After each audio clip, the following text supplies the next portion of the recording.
میرا نام ریاض احمد ہے اور جو کہانی میں آپ کو سنانے جا رہا ہوں یہ آج سے 20 سال پہلے کی ہے۔ لیکن آج بھی جب میں اس سڑک سے گزرتا ہوں تو ایک سرد سی لہر میرے وجود میں دوڑ جاتی ہے۔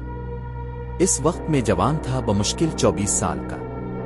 میرا تعلق گلاب پور سے تھا، ایک چھوٹے سے گاؤں سے جو پنجاب کے پہاڑی علاقے اور آم کے باغات کے درمیان واقع تھا۔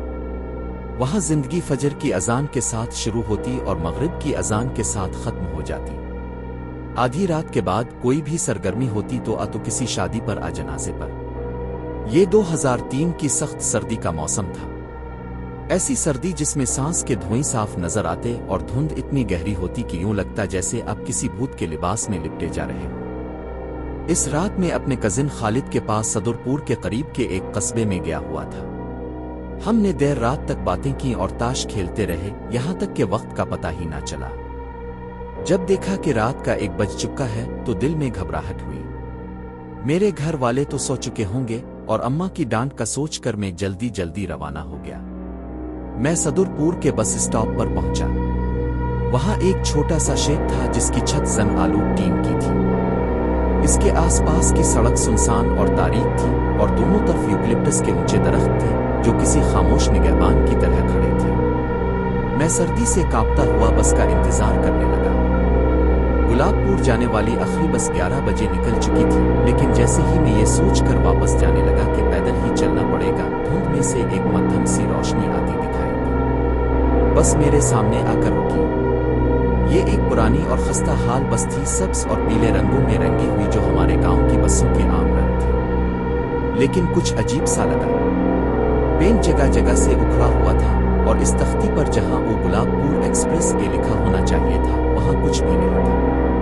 میں ایک لمحے کو جھجکا، لیکن پھر خود کو سمجھایا کہ یہ شاید کوئی بہت پرانی بس ہے۔ میں بس میں چڑھا اور کرایہ کنڈکٹر کو دیا۔ وہ ایک دبلا پتلا آدمی تھا، لمبے چہرے اور ایسی آنکھوں کے ساتھ جو مجھ سے نظریں نہیں ملا رہی تھیں۔ اس نے بنا کچھ کہے سر ہلا دیا اور میں پیچھے جا کر ایک سیٹ پر بیٹھ گیا۔ بس تقریباً خالی تھی، آگے کی طرف 2-3 مسافر بیٹھے تھے اور مجھ سے کچھ سیٹوں آگے ایک بڑی عمر کی خاتون اپنی چادر میں لپٹی ہوئی بیٹھی تھی۔ بس ہچکولے کھاتے ہوئے چلنے لگی جیسے کوئی بوڑھا آدمی زبردستی بستر سے اٹھایا گیا۔ انجن کے شور اور کھڑکیوں کے ہلنے کے علاوہ بس میں خاموشی چھائی ہوئی تھی۔ باہر دھند اتنی گہری تھی کہ بس کی روشنی بھی بمشکل راستہ دکھا رہی تھی۔ میں نے خود کو مشغول رکھنے کے لیے کھڑکیوں کے اوپر لگے اشتہارات دیکھنے شروع کیے، جڑی بوٹیوں کے تیل، وزن بڑھانے والے پاؤڈر اور بری نظر سے بچانے والے تویزوں کے اشتہار۔ لیکن دل میں ایک بے چینی سی تھی، اندر کی فضا بھاری محسوس ہو رہی تھی جیسے کوئی وزن سینے پر بیٹھا ہوا ہو۔ تقریباً 15 منٹ کے بعد بس اچانک رک گئی۔ ڈرائیور جو ایک درمیانی عمر کا آدمی تھا کھڑکی سے باہر جھانک کر کچھ چلوایا جو میں سمجھ نہ سکا۔ جب میں نے باہر دیکھا تو 3 آدمی سڑک کے کنارے کھڑے تھے۔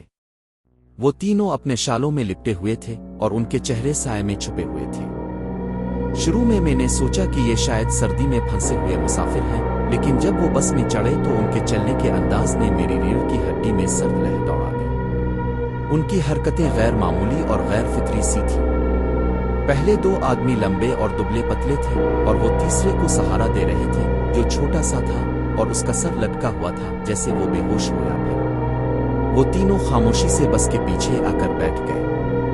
میں نے ان کی طرف دیکھنے کی ہمت نہیں کی، لیکن محسوس ہو رہا تھا کہ وہ مجھے گھور رہے ہیں۔ آگے بیٹھی خاتون نے بھی بے چینی سے موڑ کر ان کی طرف دیکھا۔ وہ کنڈکٹر کے پاس جا کر کچھ سرگوشی کرنے لگی، لیکن کنڈکٹر نے صرف سر ہلا کر کہا، بس اپنی جگہ پر بیٹھی رہی خانہ۔ فضا میں خوف اور بے یقینی پھیل گئی تھی۔ کچھ دیر بعد وہ خاتون اپنی جگہ سے اٹھ کر میرے قریب آ گئی اور سرگوشی میں بولے، بیٹا ہمیں اس بس سے اترنا ہوگا۔ میں نے ہچکچاتے ہوئے پوچھا، کیوں؟ کیا ہوا؟ انہوں نے کہا، یہ لوگ انسان نہیں ہیں، ان کے پاؤں زمین پر نہیں لگ رہے۔ میرے دل کی دھڑکن رکنے لگی۔ میں چاہتا تھا کہ اس بات کو ہنسی میں اڑا دوں، لیکن ہمت نہیں ہو رہی تھی۔ خاتون نے میرا بازو پکڑا اور زور دے کر کہا، ابھی، ورنہ بہت دیر ہو جائے گی۔ ڈرائیور نے کچھ دیر بعد بس روکی اور ہم دونوں نیچے اتر آئے۔ جیسے ہی ہم نیچے اترے بس دھند میں غائب ہو گئی۔ ہم نے گاؤں کی طرف پیدل چلنا شروع کیا اور جب گلاب پور پہنچے تو فجر کی اذان ہو رہی تھی۔ ہم سیدھے گاؤں کے چوکیدار کے پاس گئے اور انہیں سب کچھ بتایا۔ انہوں نے پہلے ہمارا مذاق اڑایا، لیکن دوپہر کو ایک خبر آئی۔ ایک بس جو بالکل ویسی ہی تھی ایک نہر میں الٹی ہوئی ملی۔ بس کے اندر سے ڈرائیور، کنڈکٹر اور 3 عجیب و غریب مردوں کی لاشیں برآمد ہوئیں۔ لیکن سب سے عجیب بات یہ تھی کہ لاشیں کئی ہفتوں پرانی لگ رہی تھیں، حالانکہ وہ حادثہ چند گھنٹے پہلے ہوا تھا۔